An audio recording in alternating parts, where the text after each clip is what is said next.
எல்லாரும் நம்ம உறுப்புகள்ல மிக முக்கியமான உறுப்புன்னு எதை நினைப்பீங்க? ஹார்ட்.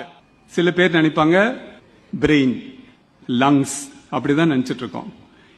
உலகத்துல புதுசா ஒரு ஐடியா இப்ப வந்திருக்கு. ஹார்ட், லங்கு, பிரெயின் இது எல்லாத்தோட ஒரு மனிதனுக்கு முக்கியமானது அவனுடைய தசைகளும் எலும்பும் தான். என்னைக்கு நடக்கிறதுக்கு உங்களுக்கு பாதிப்பு வருதோ அன்னைக்கே உயிர் போயிடுச்சு.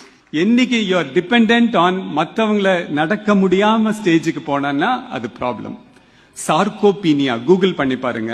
சார்கோபீனியான மசில் வேஸ்ட் ஆகிறது. ஆஸ்டியோபோரோசிஸ்ங்கிறது எலும்பு சுத்தமா சாஃப்ட் பட்டர் மாதிரி ஆயிடும். அந்த கடினமான எலும்பு சாஃப்ட் ஆயிடும்.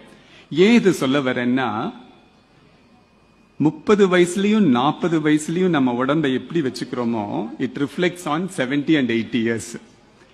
அதனால இந்த தசைகளை தளர்ச்சியாக விடாதீங்க.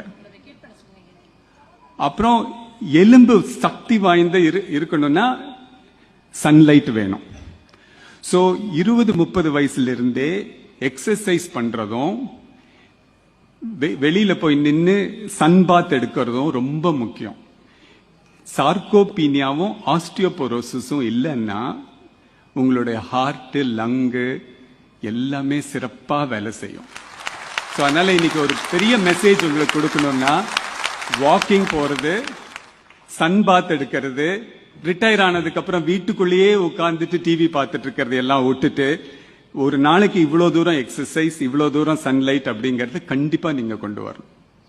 கொண்டு வந்தானே இந்த ஹார்ட், லங் ப்ராப்ளம் எல்லாமே போயிடும். கடைசி நாள் மட்டும் நடந்து சாகணுங்கிற மன உறுதியோட நீங்க இருந்தீங்கன்னா ஹார்ட், லங் எப்பவுமே இளமையா இருக்கும்.